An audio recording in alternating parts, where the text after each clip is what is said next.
വംശഹത്യ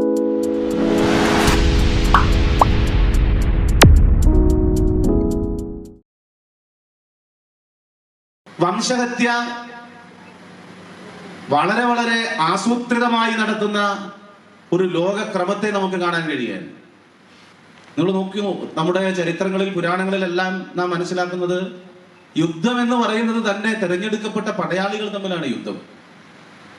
എന്നാൽ സ്വന്തമായി ഒരു രാജ്യം പോലും ഇല്ലാത്ത ജനത, പട്ടാളമില്ലാത്ത ജനത, പ്രതിരോധിക്കാൻ മറ്റൊരു സൈന്യവും ഇല്ലാത്ത ഒരു സമൂഹം, ആ നാട്, ആ സമൂഹം ഏറ്റവും കൂടുതൽ വേട്ടയാടപ്പെടുന്ന ഒരു കാലം.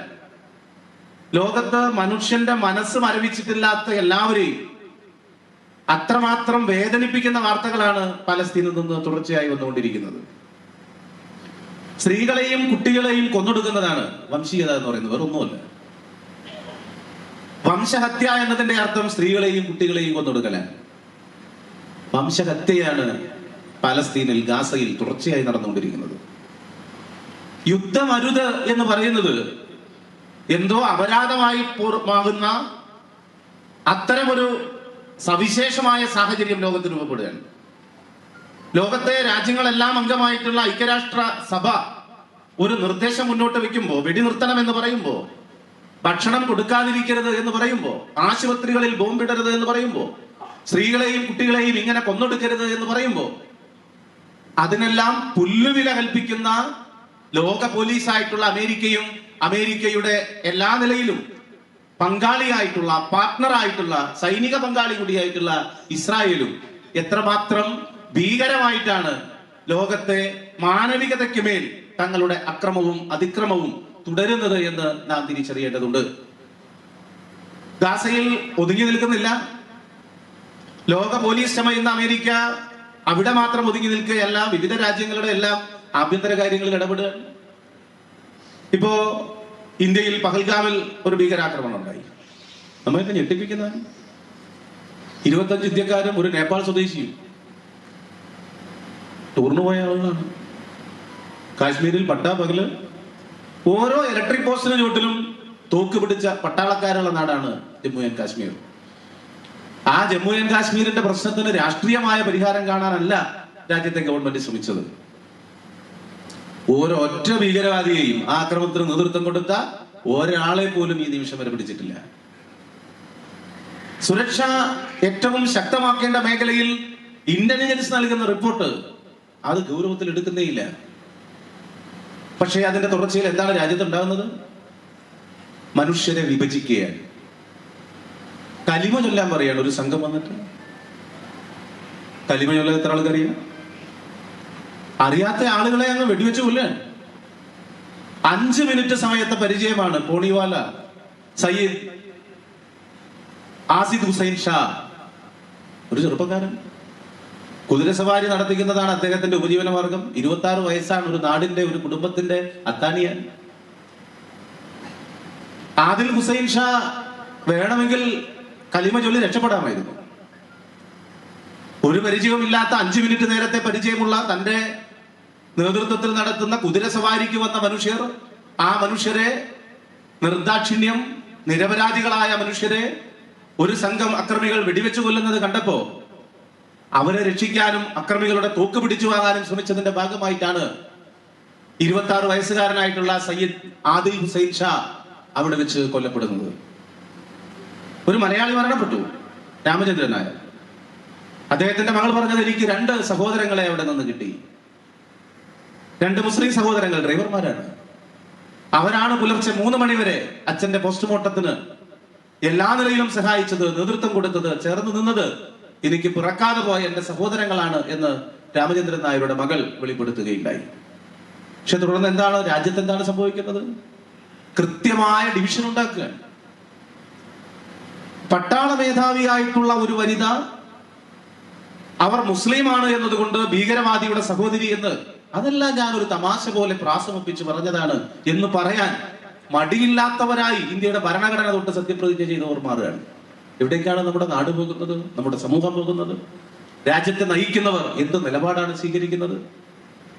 തെരഞ്ഞെടുക്കപ്പെട്ട BJP-യുടെ MLA പരസ്യമായി പള്ളിയെയും മുസ്ലിം പള്ളിയും അതുപോലെ തന്നെ സ്ഥാപനങ്ങളും തകർക്കുന്നതിന്, അവിടേക്ക് കല്ലെറിയുന്നതിന് നേതൃത്വം കൊടുക്കാൻ MLA എന്ന് പറഞ്ഞാൽ രാജ്യത്ത് കുറെ MLA മാരുണ്ട്. ഇന്ത്യയെ പോലെ ഒരു രാജ്യത്ത് എത്ര MLA മാരുണ്ട്? ഇതൊക്കെ ഇത്ര സാരമാക്കാനുണ്ടോ എന്ന് ചോദിക്കാം. പക്ഷേ രാജ്യത്തിന്റെ ഭരണഘടനയെ, ആ ഭരണഘടന ഉയർത്തിപ്പിടിക്കുന്ന മതനിരപേക്ഷ ജനാധിപത്യ മൂല്യങ്ങളെ പാലിക്കുന്നതിന് എല്ലാം കൊണ്ടും ബാധ്യസ്ഥരായിട്ടുള്ള ജനപ്രതിനിധികൾ അവരുൾപ്പെടെ ഇതിനെ എങ്ങനെ വർഗീയമാക്കി മാറ്റാന്നാ നോക്കുന്നത്? ഭീകരവാദത്തെ ആരെങ്കിലും അനുകൂലിക്കുന്നുണ്ടോ? ഭീകരവാദത്തിന്റെ അടിസ്ഥാനം എന്താണ്? മതരാഷ്ട്രവാദം. ഇന്ത്യയിൽ എല്ലാവരും ഹിന്ദുക്കളായാൽ ഇന്ത്യയിലെ പ്രശ്നം തീരുമോ? ജനങ്ങളുടെ പ്രശ്നം അവസാനിക്കുമോ? എല്ലാവരും മുസ്ലിങ്ങളായിട്ടുള്ള രാജ്യം ഉണ്ടായിരുന്നില്ലേ? ഇപ്പോഴും ഇല്ലേ? ഞങ്ങളുടെ രാഷ്ട്രത്തിന്റെ മതം ഇസ്ലാം മതമാണ് എന്ന് പറയുന്ന രാജ്യമല്ലേ പാകിസ്ഥാൻ, അഫ്ഗാനിസ്ഥാൻ? എത്ര രാഷ്ട്രങ്ങളുണ്ട്? അവിടെ സമാധാനമുണ്ടോ? സന്തോഷമുണ്ടോ? സംതൃപ്തിയുണ്ടോ? സന്തോഷത്തിന്റെ സൂചികയിൽ ആ രാജ്യങ്ങൾ എവിടെ നിൽക്കുന്നു? പട്ടിണിയും ദാരിദ്ര്യവും തൊഴിലില്ലായ്മയും ഉൾപ്പെടെ മനുഷ്യന്റെ ജീവിത പ്രശ്നങ്ങളെ മാറ്റി നിർത്തുകയും ഏറ്റവും സ്വകാര്യമായിട്ടുള്ള വിശ്വാസത്തെ, അതിനടിസ്ഥാനമായ മതത്തെ ഏറ്റവും മുന്നിലേക്ക് കൊണ്ടുവരികയും അതിന്റെ ഭാഗമായി മനുഷ്യർക്കിടയിൽ ചേരിതിരിവുണ്ടാക്കുകയും അതിനെ അടിസ്ഥാനപ്പെടുത്തി പരസ്പരം ശത്രുതയുണ്ടാക്കി നമ്മുടെ നാടിന്റെ സ്വൈരം കെടുത്തുകയും ചെയ്യുന്ന ഈ ശക്തികളെ കൃത്യമായി തിരിച്ചറിയാൻ, നമ്മുടെ നാടിനെ, സമൂഹത്തെ ഭിന്നിപ്പിക്കാനുള്ള പരിശ്രമങ്ങളെ യഥോചിതം ചെറുത്തു തോൽപ്പിക്കാനും ആശയരംഗത്ത് കൂടുതൽ വ്യക്തത വരുത്തി, ദൃഢത വരുത്തി മുന്നോട്ട് പോവുക എന്നത് നമ്മുടെ എല്ലാവരുടെയും ചുമതലയാണ്, വിശേഷിച്ച് അധ്യാപകരുടെയും. നിങ്ങൾ നോക്കൂ, നമ്മുടെ സമൂഹത്തിൽ ഭീകരവാദത്തിന്റെ അലയൊലി മുന്നോട്ട് വരുമ്പോൾ അതിനെ ചെറുക്കാൻ പരിശ്രമിക്കേണ്ടത് ഏതെങ്കിലും ഒരു വിഭാഗത്തിൽപ്പെട്ടവർ മാത്രമാണോ? ഏതെല്ലാം നിലയിൽ ഭീകരവാദം നമ്മൾ കണ്ടിട്ടുണ്ട്? ഇസ്ലാമിക തീവ്രവാദത്തിന്റെ ഭാഗമായിട്ട് മാത്രമുള്ള ഭീകരവാദമാണ്. സംഝോത എക്സ്പ്രസ് സ്ഫോടനം നമ്മുടെ മുമ്പിലുണ്ട്. അതിന് നേതൃത്വം കൊടുത്തതാരാ? ഒരു സ്ഫോടനമല്ല, മലേഗാവ് സ്ഫോടനമുണ്ട്. മലേഗാവ് സ്ഫോടനത്തിന് നേതൃത്വം കൊടുത്തതാരാ? പ്രഗ്യാ സിംഗ് ഠാക്കൂർ എന്ന് പറയുന്ന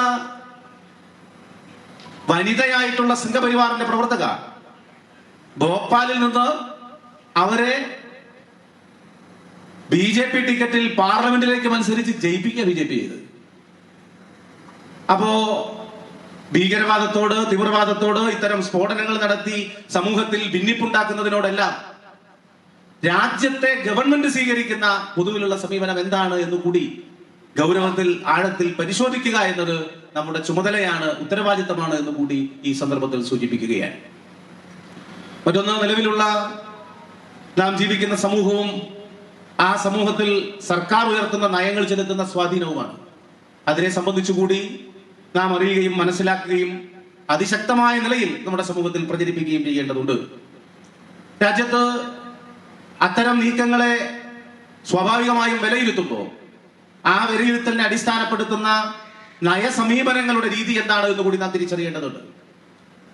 രാജ്യത്ത് ഇപ്പോൾ നടപ്പിലാക്കിക്കൊണ്ടിരിക്കുന്ന ഭരണപരിഷ്കാരങ്ങളെ സംബന്ധിച്ച്, രാജ്യത്ത് അതിനെ സംബന്ധിച്ച് വിശദീകരിക്കുന്ന സന്ദർഭത്തിൽ നരേന്ദ്രമോദിയും അതുപോലെ തന്നെ ബജറ്റ് അവതരിപ്പിച്ച നിർമ്മല സീതാരാമനും എല്ലാം സൂചിപ്പിച്ചത് ഈ ബജറ്റ് മൂന്നാം തലമുറ പരിഷ്കാരങ്ങളാണ് എന്നതാണ്. എങ്ങനെയാണ് മൂന്നാം തലമുറ പരിഷ്കാരങ്ങളാകുന്നത്? ഒന്നാം തലമുറ പരിഷ്കാരം എന്ന് പറയുന്നത് നരസിംഹറാവുവിന്റെ നേതൃത്വത്തിൽ നടത്തിയ പരിഷ്കാരമായിരുന്നു 1991. രണ്ടാം തലമുറ പരിഷ്കാരം എന്ന് പറയുന്നത് മൻമോഹൻ സിംഗിന്റെ നേതൃത്വത്തിൽ 2004 നടത്തിയിട്ടുള്ള പരിഷ്കാരമാണ്. മൂന്നാം തലമുറ പരിഷ്കാരം എന്ന് പറയുന്നത് 2024 ഗ്ലോബലൈസേഷന്റെ സമ്പൂർണ്ണവൽക്കരണം എന്ന നിലയിൽ നടപ്പിലാക്കുന്ന പരിഷ്കാരങ്ങളാണ്. ഈ പരിഷ്കാരങ്ങളുടെ ചുവടുവെപ്പിന്റെ തുടർച്ചയാണ് ട്രംപിന്റെ പ്രതികരണം, ഭാവിയിൽ വിദ്യാഭ്യാസ മേഖലയിൽ ഉണ്ടായേക്കാവുന്ന ഈ ഭരണകൂടത്തിന്റെ ഭാഗമായിട്ടുള്ള പ്രതികരണം, അതിൻ്റെതായിട്ടുള്ള പ്രതിഫലനങ്ങൾ എന്നെല്ലാം തിരിച്ചറിയുക എന്നത് വളരെ വളരെ പ്രധാനമാണ്. അപ്പോ സ്വാഭാവികമായും മൂന്നാം തലമുറ പരിഷ്കാരങ്ങൾ എങ്ങനെയാണ് നമ്മുടെ എല്ലാം സമൂഹത്തിൽ നമ്മുടെ ജീവിതത്തെ ബാധിക്കുക? അതാണല്ലോ നമ്മെ സംബന്ധിച്ച് ഏറ്റവും പ്രധാനപ്പെട്ടത്. എങ്ങനെയെല്ലാമാണ് അത് ബാധിക്കുക എന്ന് നമുക്ക് മനസ്സിലാക്കാൻ കഴിയും. ആ പരിഷ്കാരങ്ങളുടെ എല്ലാം ഏറ്റവും പ്രധാനപ്പെട്ട കേന്ദ്രം എന്ന് പറയുന്നത് ആരുടെ താല്പര്യം സംരക്ഷിക്കുക എന്നതാണ്. സ്വാഭാവികമായി നമുക്ക് മനസ്സിലാക്കാനാകും, കോർപ്പറേറ്റുകളുടെ താല്പര്യം രാജ്യത്ത് സംരക്ഷിക്കുകയാണ്. കുത്തക മുതലാളിമാരുടെ വൻകിട കോർപ്പറേറ്റുകളുടെ താല്പര്യ സംരക്ഷകരായി ഒരു ഭരണകൂടം മാറുകയാണ്. അപ്പൊ ആ ഭരണകൂടത്തിന്റെ താല്പര്യം എന്താണ് എന്നത് വളരെ വ്യക്തം. അങ്ങനെ നോക്കുമ്പോ ബജറ്റും തുടർന്നുള്ള നടപടികളും ഒക്കെ നമുക്ക് മനസ്സിലാക്കി തരുന്നത് കോർപ്പറേറ്റ് നികുതി, കോർപ്പറേറ്റുകൾക്ക് അവരുടെ ആസ്തിയുടെ ഭാഗമായി ചുമത്തേണ്ട നികുതി, അത് സമാഹരിക്കാൻ ഗവൺമെന്റിന് ഒരു നിലയിലും താല്പര്യമില്ല. അതിസമ്പന്നർക്ക് എല്ലാ ഇളവുകളും നൽകാൻ, അതിന്റെ തന്നെ ഭാഗമായിട്ട് കോർപ്പറേറ്റുകളുടെ 10 ലക്ഷം കോടി രൂപയുടെ കടം കിട്ടാക്കടമാക്കിയിട്ട് എഴുതിത്തള്ളു. 10 ലക്ഷം കോടി രൂപയുടെ കടമാണ് കോർപ്പറേറ്റുകളുടെ കടം കിട്ടാക്കടമായിട്ട് രാജ്യത്ത് മോദി ഗവൺമെന്റ് എഴുതി തള്ളിയത്. അങ്ങനെ എഴുതി തള്ളുന്നതിന്റെ കൂട്ടത്തിൽ ശ്രദ്ധിക്കപ്പെടാതെ പോകുന്ന മേഖലയുണ്ട്. ഇപ്പൊ കേന്ദ്ര പൊതുമേഖലാ സ്ഥാപനങ്ങൾ 30% ഒഴിവ് നികത്താതെ കിടക്കുക. ഇപ്പൊ നമ്മൾ പഹൽഗാം പ്രശ്നം പറഞ്ഞല്ലോ, 1,40,000 ഒഴിവാണ് പട്ടാളത്തില്. ചെറിയ നമ്പർ അല്ല. ഏറ്റവും ചുരുങ്ങിയത് മലപ്പുറം ജില്ലയിലെ 1000 ചെറുപ്പക്കാർക്കെങ്കിലും പട്ടാളത്തിൽ ജോലി കിട്ടാൻ സാധ്യതയുള്ളതാണ് എന്ന് പ്രതിരോധ മേഖലയിലുള്ള പട്ടാളത്തിലുള്ള ഒഴിവുകൾ പൂർണ്ണമായിട്ട് നികത്തിയാൽ ചുരുങ്ങിയത് 1000 പേരെങ്കിലും ഈ ജില്ലയിൽ നിന്ന് പട്ടാളത്തിൽ കയറും. നികത്താൻ തയ്യാറാവുന്നില്ല. നികത്തുകയാണെങ്കിൽ തന്നെ അഗ്നിവീർ എന്ന പദ്ധതി മുന്നോട്ട് വയ്ക്കാൻ 4 വർഷക്കാലത്തെ സേവനം, 18 വയസ്സിൽ കയറിയ 22 വയസ്സിൽ പിരിഞ്ഞു പോരാ, മാസം 25,000 രൂപ ശമ്പളം. ശമ്പളം എന്ന് പറയാൻ പറ്റില്ല. പെൻഷൻ വേണ്ട, മറ്റാനുകൂല്യങ്ങൾ വേണ്ട. 20 വയസ്സിൽ കയറിയാൽ 24 വയസ്സിൽ പോരാ. 4 വർഷത്തെ സേവനത്തിന് ആളെ എടുക്കുകയാണ് സൈന്യത്തിലേക്ക്. സ്വാഭാവികമായും ചാരപ്പണി എടുക്കുന്നവരുടെ എണ്ണം സൈന്യത്തിൽ കൂടും. രാജ്യ താല്പര്യത്തിനപ്പുറത്ത് സ്വന്തം താല്പര്യം കയറി വരും. എന്തിനാണ് പോലീസിനും പട്ടാളത്തിനും ഒക്കെ ആദ്യത്തെ ശമ്പളം കൊടുക്കുന്നത്? രാജ്യത്ത് ആദ്യത്തെ ശമ്പളം കൊടുക്കുക രാജ്യത്തെ ഗവൺമെന്റ് പ്രതിരോധ മേഖലയ്ക്കാണ്. കേരളത്തിൽ ശമ്പളം ഇപ്പൊ എല്ലാവർക്കും കിട്ടുന്നുണ്ട്, തുടർന്ന് അങ്ങനെ കിട്ടണം തന്നെയാണ് നമ്മുടെ ആഗ്രഹം. കിട്ടുന്നത് കൂട്ടണമെന്ന് നമ്മുടെ താല്പര്യം ആഗ്രഹമാണ്. കുറയുന്ന സാഹചര്യം വന്നാൽ ഫസ്റ്റ് കൊടുക്കുന്നത് പോലീസിനായിരിക്കും. എന്തുകൊണ്ടാണത്? ഒരു നാടിനെ സംബന്ധിച്ച് ഏറ്റവും പ്രധാനപ്പെട്ടത് ആ നാടിന്റെ സുരക്ഷയാണ് എന്നതുകൊണ്ട് കൂടിയാണ്. അങ്ങനെ പ്രാധാന്യത്തോടു കൂടി കാണേണ്ട ഒരു മേഖലയിൽ 1,40,000 ഒഴിവ് നികത്തപ്പെടാതെ കിടക്കാൻ, ദേശസ്നേഹത്തിന്റെയും രാജ്യരക്ഷയുടെയും ഒക്കെ വാക്കുകൾ കേൾക്കുമ്പോൾ തന്നെ വികാര വിചിമ്രതരാകുന്ന നമ്മുടെ രാജ്യത്തെ ഭരണാധികാരികളും ഭരണകൂടവും ഈ ഒഴിവുകളൊന്നും നികത്താൻ തയ്യാറാകുന്നില്ല എന്നുള്ളത് നമുക്ക് കാണാൻ സാധിക്കും. എല്ലാ മേഖലയിലും ജനജീവിതത്തെ ബാധിക്കുന്ന എല്ലാ മേഖലയിൽ നിന്നും സർക്കാർ ജനവിരുദ്ധമായ നയങ്ങൾ നടപ്പിലാക്കിക്കൊണ്ടിരിക്കുകയാണ്. ആ നയങ്ങളുടെ കെടുതി അനുഭവിക്കുന്ന മനുഷ്യർ ഒറ്റക്കെട്ടായി അതിനെതിരായി പ്രതികരിക്കുമ്പോൾ അവരെ ഭിന്നിപ്പിക്കാനുള്ള നീക്കം നടത്താൻ, ആ ഭിന്നിപ്പിക്കൽ തുടർന്നുകൊണ്ടേയിരിക്കാൻ. അതുപോലെ തന്നെയാണ് നമ്മുടെ രാജ്യത്തിന്റെ ഫെഡറൽ തത്വങ്ങളെ പാലിക്കുന്നതിന്റെ കാര്യത്തിലുള്ള വഞ്ചനാപരമായിട്ടുള്ള നിലപാട് നമുക്കെല്ലാം അറിയാം. പക്ഷേ കൂടുതൽ വ്യക്തതയിൽ സൂക്ഷ്മതയിൽ അത് മനസ്സിലാക്കുമ്പോഴാണ് എത്രമാത്രം അവഗണന നമ്മുടെ നാട് നേരിടുന്നു എന്ന് നമുക്ക് തിരിച്ചറിയാൻ കഴിയില്ല. കേരളം പോലെയുള്ള സംസ്ഥാനങ്ങൾക്ക് ഇവിടെ നിന്ന് പിരിച്ചുകൊണ്ടുപോകുന്ന സംഖ്യയുടെ സ്വാഭാവികമായും ലഭിക്കേണ്ട അർഹതപ്പെട്ട വിഹിതം നമ്മുടെ സംസ്ഥാനത്തിന് തിരികെ ലഭിക്കുന്നില്ല. ഏറ്റവും ഉയർന്ന ടാക്സാണ് ആദായ നികുതിയുടെ ഭാഗമായിട്ടുള്ളത്. ഒരു പഞ്ചായത്തില് ആകെ കെട്ടിട നികുതി പഞ്ചായത്തിലേക്ക് അടയ്ക്കുന്ന സംഖ്യ ചിലപ്പോ 10 പേരുടെ ഇൻകം ടാക്സിന്റെ സംഖ്യ എടുത്തു നോക്കിയാൽ, ആ പഞ്ചായത്തിലെ 10 പേരുടെ ഇൻകം ടാക്സ് അടയ്ക്കുന്ന സംഖ്യ എടുത്തു നോക്കിയാൽ അതിനേക്കാൾ കുറവായിരിക്കും ആ പഞ്ചായത്തിലെ 5000 വീട്ടുകാർ പഞ്ചായത്തിലേക്ക് കെട്ടിട നികുതിയായിട്ട് കൊടുക്കുന്ന സംഖ്യ എന്ന് പറയുന്നത്.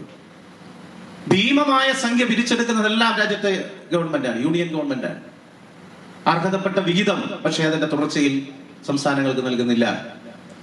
സംസ്ഥാനങ്ങൾക്ക് നൽകുന്നതിൽ തന്നെ കൃത്യമായ വിവേചനം കാണിക്കാൻ, തങ്ങളെ താങ്ങി നിൽക്കുന്ന, ഭരണത്തെ താങ്ങി നിർത്തുന്ന സംസ്ഥാനങ്ങൾക്ക് വാരിക്കോരി കൊടുക്കാൻ ബജറ്റിലെല്ലാം നമ്മളത് കണ്ടു. ഒരു ബജറ്റിൽ മാത്രമല്ല, എല്ലാറ്റിലും. ഇതിനെ നമുക്ക് കൃത്യമായി ജനങ്ങൾക്കിടയിൽ തുറന്നു കാണിക്കാൻ കഴിയേണ്ടതുണ്ട്. അതിലെന്താണ് കേരളത്തിന്റെ ഒരു സവിശേഷത? കേരളത്തിന്റെ സവിശേഷത, കേരളം നമ്മുടെ രാജ്യത്തും ലോകത്തും നിലവിലുള്ള എല്ലാ പ്രദേശങ്ങളിൽ നിന്നും സവിശേഷമായ ഒരു പ്രദേശവും ജനതയുമായി മാറുന്നത് സാമൂഹ്യമായ പിന്തുണയുടെ കൂടി അടിസ്ഥാനത്തിലാണ്. കേരളത്തിലെ ഏറ്റവും വലിയ തോതിലുള്ള സാമൂഹ്യമായ പിന്തുണ നേടിയ ഒന്നാണ് സമ്പൂർണ്ണ സാക്ഷരതാ യജ്ഞം. അക്ഷരം എഴുതാൻ അറിയാത്ത മനുഷ്യരെ അക്ഷരം പഠിപ്പിക്കുക.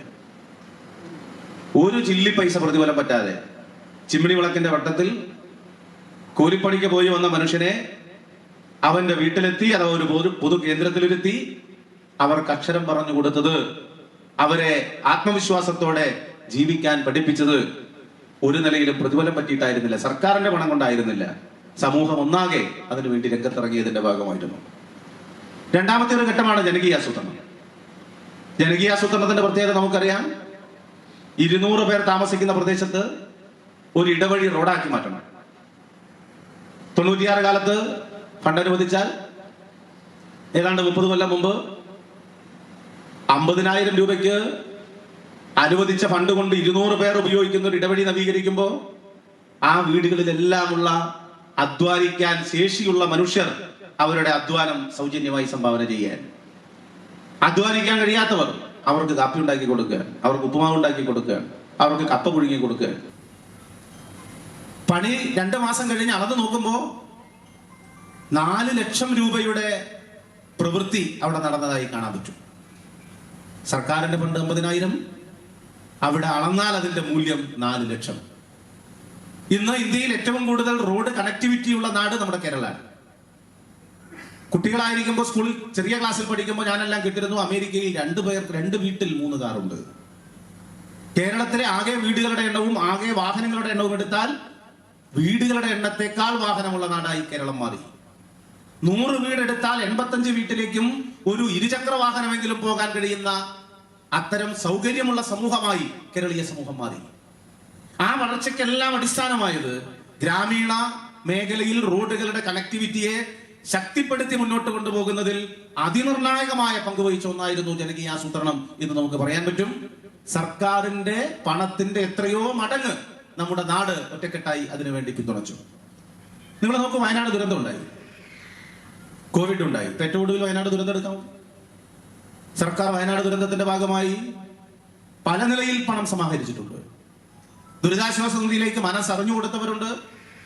ജീവനക്കാരുടെയൊക്കെ ചെറിയ തോതിൽ ശമ്പളം അതിന്റെ ഭാഗമായി തരാൻ അഭ്യർത്ഥിക്കുകയും ഒക്കെ ചെയ്തിട്ടുണ്ട്. ഇപ്പൊ യുവജന സംഘടന DYFI 100 വീട് വെച്ചു കൊടുക്കുക, അതിന്റെ പൈസ കൊടുക്കുക, ആക്രി പെറുക്കിയിട്ടാണ്. അമേരിക്കയിൽ ഏതാണ്ട് എല്ലാ കൊല്ലവും ചുഴലിക്കാറ്റുണ്ടാവുന്നുണ്ട്. ഓരോരോ പേരിൽ ഓരോരോ ചുഴലിക്കാറ്റ് ഓരോ കൊല്ലം ഉണ്ടാവുകയാണ്. നിങ്ങൾ എവിടെ വേണമെങ്കിൽ നോക്കിക്കോളൂ, ഇന്ത്യയിൽ, ലോകത്ത് ആ സമൂഹത്തെ വീണ്ടെടുക്കുന്നതിൽ, പുനഃസ്ഥാപിക്കുന്നതിൽ സർക്കാരിനല്ലാതെ മറ്റാർക്കാണ് പങ്കുള്ളത്? DYFI മാത്രമല്ല. DYFI ഞാനൊന്ന് എടുത്തു പറഞ്ഞെന്ന് മാത്രം. അതൊരു പ്രത്യേകമായ ഇടപെടലാണ് എന്നതുകൊണ്ടാണ്. മറ്റൊരു സംഘടനയ്ക്കും അങ്ങനെ 100 വീട് വെച്ചു കൊടുക്കാൻ കേരളത്തിൽ അതിനുള്ള പൈസ മുഖ്യമന്ത്രിക്ക് കൈമാറാൻ കഴിഞ്ഞിട്ടില്ല. നിങ്ങൾ ഓരോന്നും എടുത്തു നോക്കിക്കോളൂ. ഇപ്പൊ ലഹരിക്കെതിരായിട്ടുള്ള ക്യാമ്പയിൻ ശക്തമായിട്ട് നടക്കുകയാണ്. ഒരു നെറേറ്റീവ് ഉണ്ട് കേട്ടോ. ആ നെറേറ്റീവ് ഇന്ത്യയിൽ ലോകത്തിൽ ഏറ്റവും കൂടുതൽ ലഹരി ഉപയോഗിക്കുന്നത്, രാസലഹരി ഉപയോഗിക്കുന്നത് കേരളത്തിലാണെന്ന്. തെറ്റാണത്. ഇന്ത്യയിൽ 1-ാം സ്ഥാനത്ത് രാസലഹരി ഉപയോഗിക്കുന്നതിൽ കേരളമില്ല. 2-ാം സ്ഥാനത്ത് കേരളമില്ല. 3-ാം സ്ഥാനത്ത് കേരളമില്ല. 4-ാം സ്ഥാനത്ത് കേരളമില്ല. 5-ാം സ്ഥാനത്ത് കേരളമില്ല. ഇന്ത്യയിൽ ഏറ്റവും കൂടുതൽ രാസലഹരി ഉപയോഗിക്കുന്ന നാട് കേരളമല്ല. പക്ഷെ കേരളത്തിലും രാസലഹരിയുടെ ഉപയോഗം വർദ്ധിച്ചിട്ടുണ്ട്. രാസലഹരി ഉപയോഗിക്കുന്നവരുണ്ട്. ആ പ്രശ്നത്തെ അഭിമുഖീകരിക്കാൻ സർക്കാരിന്റെ ചില്ലി പൈസ ഇല്ലാതെ എത്ര ബോധവൽക്കരണ ക്ലാസ് കേരളത്തിൽ നടന്നു, എത്ര റാലി നടന്നു, എത്ര ശില്പശാലകൾ നടന്നു, വ്യത്യസ്തമായ എന്തെല്ലാം പരിപാടികൾ നടന്നു. കായിക രംഗത്ത് വിവിധ സംഘടനകൾ സർക്കാരിന്റെ ഒരു പൈസയും ചെലവില്ലാതെ എന്തെല്ലാം ഇടപെടലുകൾ രാസലഹരിക്കെതിരായിട്ട് നടന്നു. ഇത് കേരളത്തിന്റെ മാത്രം സവിശേഷതയാണ്. ഈ സാമൂഹ്യമായ പിന്തുണയാണ് കേരളത്തെ മറ്റു സമൂഹങ്ങളിൽ നിന്ന് വ്യത്യസ്തമാക്കുന്നത്. ഏത് പ്രശ്നം വന്നാലും, ഇനിയിപ്പോ മഴ ഒന്നുകൂടി ശക്തി പ്രാപിച്ചാൽ അതിനെതിരായി നാട്ടിൽ ശുചീകരണ പ്രവർത്തനത്തിനായാലും മറ്റ് സാന്ത്വന പരിചരണ പ്രവർത്തനത്തിനായാലും രക്ഷാപ്രവർത്തനത്തിനായാലും ഒക്കെ ഫയർഫോഴ്സ് വരട്ടെ, അവർ ചെയ്തോട്ടെ എന്ന് വിചാരിച്ച് മാറി നിൽക്കുകയല്ല. കേരളത്തിന്റെ മാത്രം സവിശേഷതയാണത് എന്ന് നമുക്ക് തിരിച്ചറിയാൻ കഴിയേണ്ടതുണ്ട്. ആ സവിശേഷതയുടെ തലത്തെ മുറുകെ പിടിച്ചുകൊണ്ട് മുന്നോട്ട് പോവുക എന്നത് നമ്മുടെ എല്ലാവരുടെയും ഉത്തരവാദിത്തമാണ്, ചുമതലയാണ് എന്നുകൂടി ഈ സന്ദർഭത്തിൽ സൂചിപ്പിക്കുകയാണ്. മറ്റൊരു കാര്യം കേരളത്തിലെ ഗവൺമെന്റാണ്. ഗവൺമെന്റിന് നേട്ടങ്ങളുണ്ട്, കുറവുകളുണ്ട്. നേട്ടം മാത്രമുള്ള ഗവൺമെന്റ് അതൊരിക്കലും സാധ്യമില്ല. കുറവുകളുണ്ട്, ഇനിയും പരിഹരിക്കപ്പെടേണ്ട പ്രശ്നങ്ങളുണ്ട്. പക്ഷെ എന്താണ് കേരളത്തിലെ ഗവൺമെന്റ് ഉയർത്തുന്ന ബദൽ? ആ ബദൽ എന്ന് പറയുന്നത് 50 വർഷത്തിനപ്പുറം ഇതിൽ പങ്കെടുക്കുന്ന പലരുടെയും ജീവിതകാലത്ത് സാധ്യമാക്കാൻ കഴിയാതെ പോകുമായിരുന്ന വികസനത്തെ നമ്മുടെ നാടിന് സാധിച്ചു കൊടുക്കുന്നതാണ് കേരളത്തിന്റെ വികസനം. ആ വികസന പരിപ്രേക്ഷ്യമാണ് കേരളം മുന്നോട്ട് വയ്ക്കുന്നത്. എല്ലാ മേഖലയിലും, വിദ്യാഭ്യാസ മേഖലയിൽ, ആരോഗ്യ മേഖലയിൽ, സാമൂഹ്യ സുരക്ഷാ മേഖലയിൽ, അടിസ്ഥാന സൗകര്യ വികസന രംഗത്ത് എല്ലാം കേരളം മുന്നോട്ട് വയ്ക്കുന്ന ബദൽ അതാണ്. ആ ബദലിന് കേരളത്തിന് പിന്തുണ നൽകുന്നത് എന്താണ്? കേരളത്തിന്റെ ഏറ്റവും പ്രൗഢമായ, ഏറ്റവും പ്രസക്തമായ, അതിന് ശക്തമായ പിന്തുണ നൽകുന്ന ഒന്നാണ് കിഫ്ബി. എന്താ കിഫ്ബി എന്ന് ചോദിക്കുന്നവർക്ക് എന്റെ മണ്ഡലത്തിലുള്ള പലതും എനിക്ക് പറഞ്ഞു കൊടുക്കാൻ പറ്റും. ഇപ്പൊ കഴിഞ്ഞ ആഴ്ചയാണ് ഒറ്റപ്പാലം താലൂക്ക് ആശുപത്രിയുടെ കെട്ടിടം 13.26 കോടി രൂപ ചെലവിൽ നവീകരിച്ച് നാടിന് സമർപ്പിച്ചത്. കിഫ്ബി പദ്ധതി ഇല്ലായിരുന്നെങ്കിൽ ഒരു കൊല്ലം പരമാവധി കിട്ടും 10 ലക്ഷം. ഇനി കാലാനുസൃതമായ വർധനയുണ്ടായാൽ ഒരു 20 ലക്ഷം കൂട്ടിക്കൊള്ളൂ. 20 ലക്ഷം 13 കോടിയാണെങ്കിൽ കൊല്ലം എത്ര എടുക്കും? അങ്ങനെ നടക്കേണ്ട ഒരു വികസനത്തെ 1.5 കൊല്ലം കൊണ്ട്, 2 കൊല്ലം കൊണ്ട് സാധ്യമാക്കാൻ എല്ലാ പഞ്ചായത്തിലും കിഫ്ബിയുമായി കണക്ട് ചെയ്യുന്ന എന്തെങ്കിലും ഒരു പ്രവൃത്തിയുണ്ട്. എല്ലാവരുമായി കണക്ട് ചെയ്യുന്ന ഒരു പ്രവൃത്തിയുടെ കാര്യം ഞാൻ ഉദാഹരണമായിട്ട് പറയാം. അത് ദേശീയപാത വികസനം. ദേശീയപാത 45 മീറ്റർ ആക്കിയിട്ട് ചുരുക്കി 60 മീറ്ററാണ് പറഞ്ഞത്, പ്രായോഗികമാവില്ല എന്ന് പറഞ്ഞു. ഇന്ത്യയിൽ ഒരിടത്തും നാഷണൽ ഹൈവേക്ക് സ്ഥലമെടുക്കാൻ സംസ്ഥാനം പൈസ കൊടുത്തിട്ടില്ല, സംസ്ഥാനത്തിന്റെ പൈസ വാങ്ങിയിട്ടുമില്ല. രാജ്യത്തിന്റെ ആയതുകൊണ്ടാണ് നാഷണൽ ഹൈവേ എന്ന് പറയുന്നത്. കേരളത്തിൽ വന്നപ്പോൾ പറഞ്ഞു അത് പറ്റില്ല, പൈസ തരണം. എത്ര തരണം? ആദ്യം പറഞ്ഞു മുഴുവൻ സ്ഥലം ഏറ്റെടുത്ത് തരണം. പിന്നെ 75, 50, ഏറ്റവും ഒടുവിൽ പറഞ്ഞു 25% തന്നില്ലെങ്കിൽ പിന്നെ പറ്റില്ല. അങ്ങനെ 25% കൊടുക്കാൻ തീരുമാനിച്ചു. കൊടുക്കാൻ തീരുമാനിച്ചപ്പോ 25% പൈസ എന്ന് പറഞ്ഞാൽ 6000 കോടി റുപ്യാണ്. 6000 പോയിട്ട് 6 കോടി ദേശീയപാതയ്ക്ക് കൊടുക്കാൻ കേരളത്തിലെ ഗവൺമെന്റിന് കഴിയുന്ന സ്ഥിതി ഉണ്ടായിരുന്നില്ല. ഉമ്മൻചാണ്ടി ഭരിക്കുമ്പോ പെട്ടിമടക്കി പോയതാണ്. കേരളത്തിലെ ഗവൺമെന്റ് പറഞ്ഞു ആ 6000 കോടി ഞങ്ങൾ തരാം. എവിടെ തരും? കിഫ്ബി തന്നു 6000 കോടി. 6000 കോടി കിഫ്ബി തന്നപ്പോ മൊത്തം സ്ഥലം ഏറ്റെടുക്കാൻ വരുന്ന സംഖ്യ എത്രയാ? 25% 6000 ആണെങ്കിൽ കണക്കറിയുന്നവരാണല്ലോ എല്ലാവരും. 24,000 കോടി വേണം സ്ഥലം ഏറ്റെടുക്കാൻ. 6000 കോടി ആദ്യം കൊടുക്കുകയല്ല കേരളം ചെയ്തത്. കേരളം 1 കോടി കൊടുത്തു, 3 കോടി NHAയോട് വെക്കാൻ പറഞ്ഞു.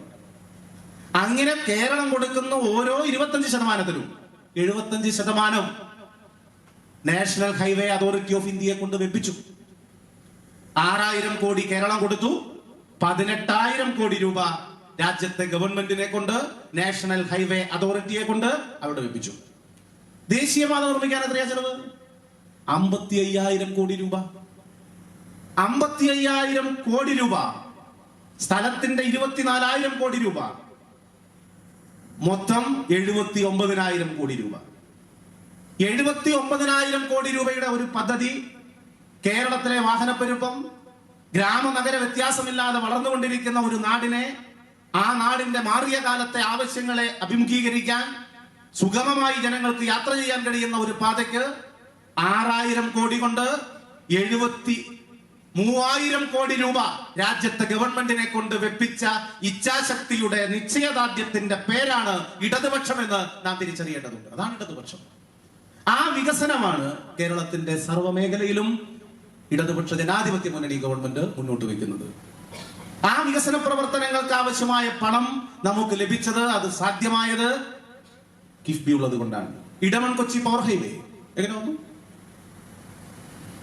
ഇന്ത്യയിൽ ആദ്യമായി സമ്പൂർണ്ണ വൈദ്യുതീകൃത സംസ്ഥാനം ആയി മാറിയത് കേരള. രണ്ടാമതൊരു സംസ്ഥാനം ഏതാണെന്നറിയോ? അങ്ങനെ ഒരു സംസ്ഥാനം ഇല്ല, ഇപ്പോഴും ഇല്ല. കേരളത്തെക്കാൾ ചെറിയ സംസ്ഥാനങ്ങളുണ്ട്, കേരളത്തെക്കാൾ വലിയ സംസ്ഥാനങ്ങളുണ്ട്.